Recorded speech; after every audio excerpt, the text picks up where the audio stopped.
So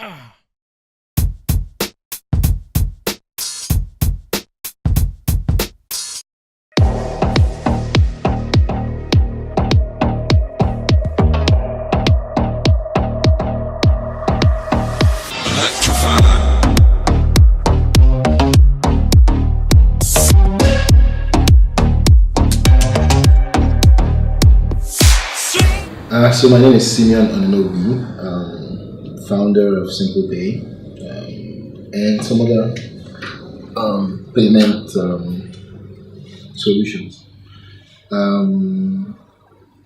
If what I founded should not be limited to SimplePay, so I've done a couple of other things in the past, and actually I will be doing a lot of other things in the future. So I didn't found, but I built UN for the federal government. While I was in school, I did some couple of things that catapulted me. So my first business was a computer while back in school. So yeah, and from there I've grown to today. Just like most other startup of necessity, it wasn't for fun. So it was trying to solve a problem. So I wanted to find a way to make payments online, and it was very difficult. And over time, I realized that there was only one player in the industry. It was too big. It was difficult to reach them and all that. So I decided to find a way to solve my own problem, which was trying to figure a way to pay. And after I fixed my own problem, I realized it was a problem everybody else had. So I tried to see how I can solve other people's problems by commercializing what I built, and that's how SimplePay started. So it was just out of necessity. So revenue has not been great because margins get cut down every day because of competition. But customer progression, we've grown. So from the bootstrap solution that we had then, which was just a off-the-shelf solution that we built, we changed into what SimplePay was then, to building a custom solution that now accepts a lot of other new features. So we've grown. We've grown to do a lot of other things that we couldn't do back then. So recurrent billing, subscription, buttons, bank payments, disbursements, and all that. So we've done a lot of new things that we've added to the platform, but as competition comes in, it just keeps shrinking your margins and all that. So you always have to find new ways to make money and to sustain the business, and that's what we're doing. So there's this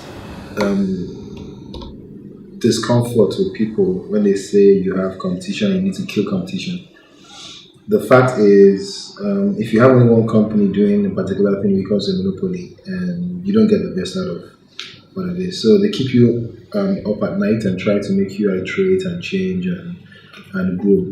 So if there were no competition, the big players will still be the big players today. They will not change. They will not build better products. So I don't think they are really a threat. Do I have enough to pay my salaries? Do I have enough to give revenue back to my investors? That should be what should worry me more, not necessarily what the competition is doing, because it's unhealthy when you start fighting each other, because you kill your own market. So you take, for instance, we know the big fights with telecommunications and all that, and you realize that their margins are shrinking every day because they have to give you free this, free that, free this, free that, just to remain in the space. And what people don't know is that is actually shrinking the company's revenue. And at some point you hear they are laying off 20,000, 50,000 people. It's because you're shrinking their revenue. You're competing in a space where it shouldn't be. So if regulation can come in and help and say, you can't charge lower than this, or you can't charge higher than this, that would help the industry grow faster and not see each other as competition, but actually as friends, trying to make sure that things work. There are people in Zamfara that has never heard of payment processing, neither have they heard of internet and all that.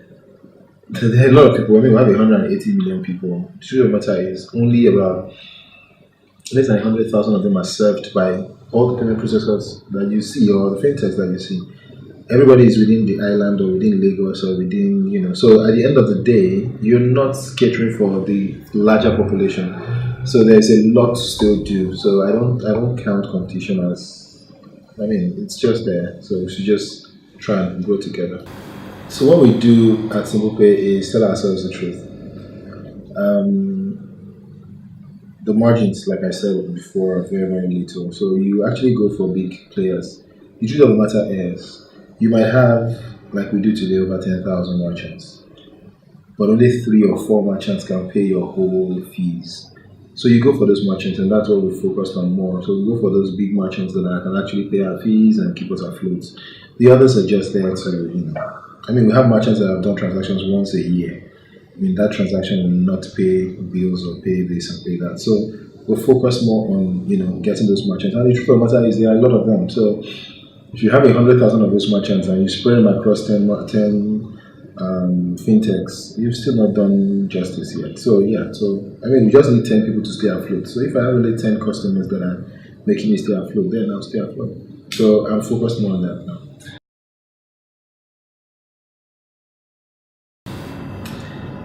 You need a lot of money to scale, to grow. But what I've also noticed is most startups wake up, and try and grow businesses without thinking about the bottom line. So we hear stories about Silicon Valley. We hear stories about not to take it away from them. I was once there. So we hear stories about Silicon Valley, about how people raising billions of dollars, and we think it's the same thing. It should be the same thing. So we don't focus on revenue. We just focus on fancy products. So I just launched a new startup that does hair extensions. Oh, that's a new thing. Oh, you mean the computer can do hair extensions, and it becomes a rave, and you say, oh, I'm going to raise $1 million. Okay, relax. You're not even worth it. You're not worth 1,000 naira. So how come you're trying to raise $1 million and all that? So those are the things that some of the challenges I've noticed, and that has made me more focused on making sure that revenue grows. So if we grow revenue, then challenges become easily taken care of. And the truth of the matter is, in all the interviews I've had, everybody asks me the same question: what are the challenges? What are the challenges? They will still remain there. Power will still be a challenge. Getting a good team to work with will still be a challenge. Getting the best staff to work with will still be a challenge. Making them stay will still be a challenge if you get the best staff. Getting the best customers to pay you will still be a good challenge. So the truth of the matter is, these challenges will always be there, but you just have to always sit down and ride over those challenges. Conforming to new technology is even a bigger challenge, the bigger threat, because when someone you're relying on changes one thing, you have to change your whole infrastructure because the person just changed one thing. So today we rely on Google to make sure that the Android remains the same. If they change something in Android, we have to change something. We rely on the Apple, if they change anything on the iPhone, we have to change something. So at the end of the day, you know that you just have to stay afloat, try and keep doing what you're doing, but always put your eyes on the price. Once you put your eye on the price, that's the most important thing.